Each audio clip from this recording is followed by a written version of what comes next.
How would you like to learn how to stay calm in moments of chaos? I'm going to teach you 5 easy steps.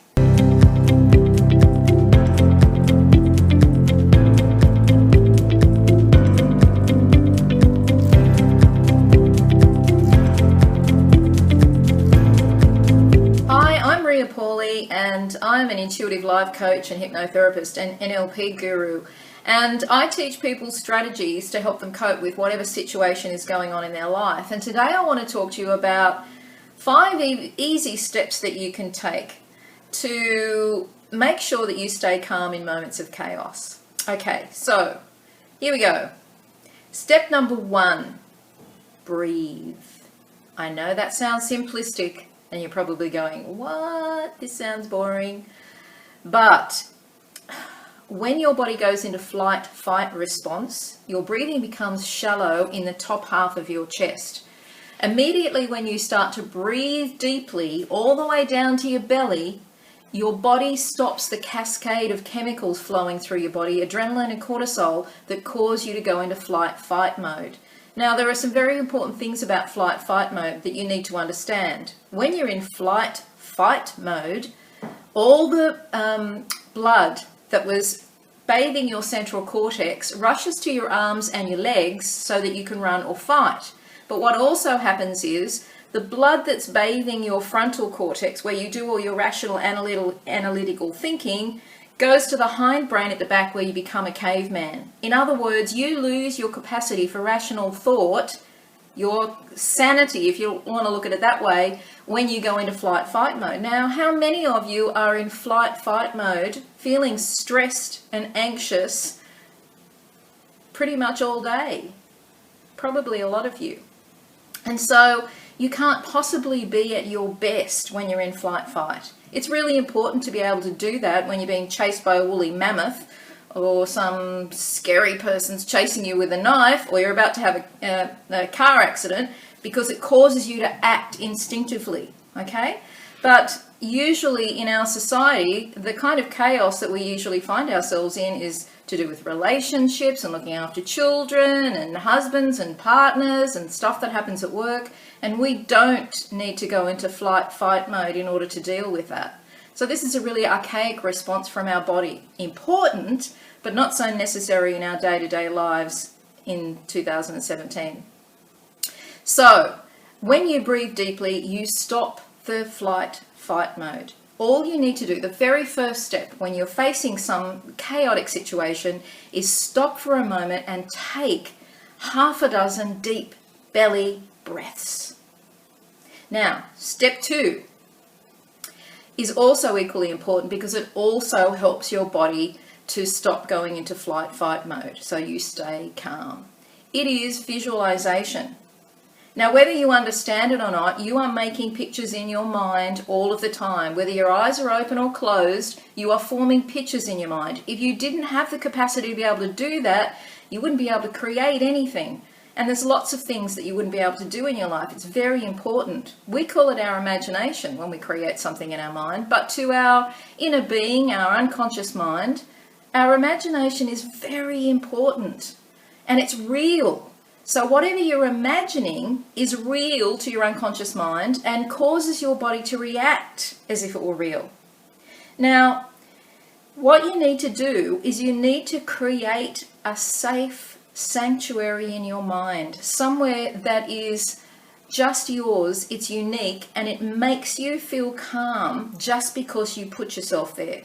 And once you've done this a couple of times, with your eyes open or closed, you can use your imagination to put yourself back in that quiet sanctuary that is peaceful and calm and tranquil, and you can do it within seconds. So even in the midst of some chaotic situation, you can stop, you can breathe, and you can take your mind to a beautiful beach or a tranquil rainforest or a garden or the top of a mountain cliff away from everybody, whatever works for you.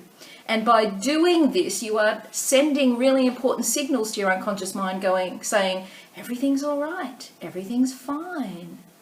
And your body will respond to that instead of to the scary event that's happening to you. Okay, so number 3, okay, once you visualize and you breathe, the third thing that you need to do is you need to relax your body as you take yourself to this beautiful, calm sanctuary in nature. When you drop your shoulders and you let your body go limp, imagine your body was like a big bowl of jelly and you go completely limp. What you're stopping is the fist clenching and the tensing in your body that is all part of that flight, fight response. Okay? Remember, we've got to stop the flight, fight response because you cannot think rationally and calmly and respond rationally and calmly when you're in flight, fight mode. That's hard to say, isn't it? So relax your body. You take deep breaths, you're visualizing yourself somewhere beautiful in nature and you're relaxing your body and letting your body go floppy. You can do that standing up. You can do it in a matter of minutes. The important thing is you have to practice these things when you're not in chaos, right? When you're not in a stressful situation, when you're at home or you're in the car driving to work or somewhere else where you can have a few minutes to yourself. Practice allowing your body to breathe, to relax, and to visualize you being somewhere beautiful. And you'll find that after a very short amount of practice, you'll be able to go to this amazing place within seconds. You'll be able to relax your body within seconds because you know what it feels like once you've practiced it. Okay? So, number 4, be in control of your mind. This is a really necessary part of everything that I teach to everyone when I'm working with them, whether I'm coaching or counseling or doing hypnosis. I always teach people to be in control of their minds. Your emotions are controlled by your mind, whether you realize it or not. The thoughts that you are thinking directly affect the chemical cascades in your body and therefore the feelings that you have as a result of that. Now, you can't be in control of your mind in a moment of chaos unless you've practiced it beforehand. So it's a good thing to do in every moment of every day, to be as in control of your thoughts as you possibly can. When you're thinking to yourself, oh no, this is terrible, I'm never going to get through this is a catastrophe, right? When you're thinking those thoughts, then your body reacts to that. You immediately go into flight, fight mode. You immediately become anxious and fearful. So when you find yourself thinking those kind of things, you say to yourself, stop, I am safe, everything is fine, all things pass, there is nothing that I can't handle right here, everything's going to be okay. You know, exactly the kind of thing you might say to a 5-year-old. If a 5-year-old comes up to you, for those of you who are parents, you know exactly what I'm talking about. If a 5-year-old comes up to you and says, oh, you know, I'm scared, there's a monster under the bed, what do you say to them? You say, oh, darling, it's going to be okay. Let me come and have a look. Look, there's no monster under the bed. You're fine. You're safe. And that's what you've got to start doing for yourself. You've got to say that to yourself. So if you want to learn more about controlling your mind, you can go to my website, www.rea.com.au, and fill in the subscription box on the homepage, and it will immediately send you a copy of the ebook I wrote called Get Back Your Mojo. And chapter 2 in Get Back Your Mojo is all about how to control your mind in greater detail than I've got time to address here. It's very, very important. Now, if you're catastrophizing, right, the situation that you find yourself in, then your emotions are going to be catastrophized. You're going to go into flight, fight mode, and you won't be rational and calm. You'll be half insane, okay?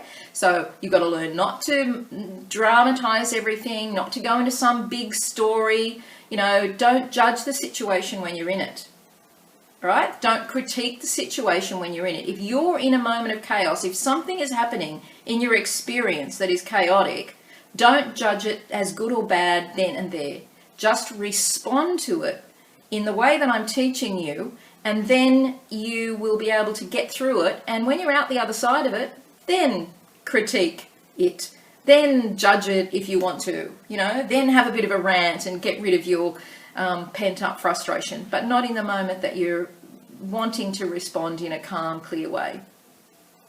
And the next step, number 5, is take practical action, okay? Instead of running around like a chook with its head cut off and flapping your arms and going, oh no, and, you know, doing all that stuff, which, you know, a lot of us do, take practical steps. Be action oriented. So get out of your head and get back into your body and actually do things. And if there's nothing there that appears to you that needs to be done in that moment, do something like make yourself a cup of tea or coffee, okay? Or make a to-do list of things that you have to do to respond to this situation in a calm, rational way. What have you got to do? What are the steps that are necessary for you to take in order to fix or problem solve whatever's going on? And something else that you might want to do is simply give someone else a hug. You know, usually when we're going through a chaotic situation, we're not going through it on our own. There are others around us. And if someone else doesn't know what you know, how to stay calm in moments of chaos, and they're reacting in drama and catastrophizing the whole thing and letting their emotions get the best of them, then you could be somebody that helps calm that person down. Sometimes all we've got to do when somebody else is in a emotional situation is simply sit beside them. You don't even have to touch them. Sit beside them and give them your attention and listen to them and be there and hold the space for them so that they can calm down too. Your calm feelings will go out of you and affect all of the people around you. If you're in a situation with husband or children or parents or whatever, or co-workers, and something is happening, your calmness will affect them in the same way that your catastrophizing the situation will affect them. So don't be one of those people who catastrophize. You know, it's up to us how we react to a certain situation, and how we react and respond to a certain situation has got a lot to do with our life experience. And just because you may have had similar experiences to that before and they've turned out bad doesn't mean this one is going to. You know, every moment is a new moment. Every situation is new.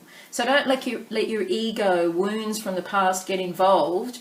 Try and take each thing as it happens, as it comes, and do the best with that moment that you can without projecting things that have happened in the past onto that present situation, because that's what we do, and that's where we get ourselves into strife.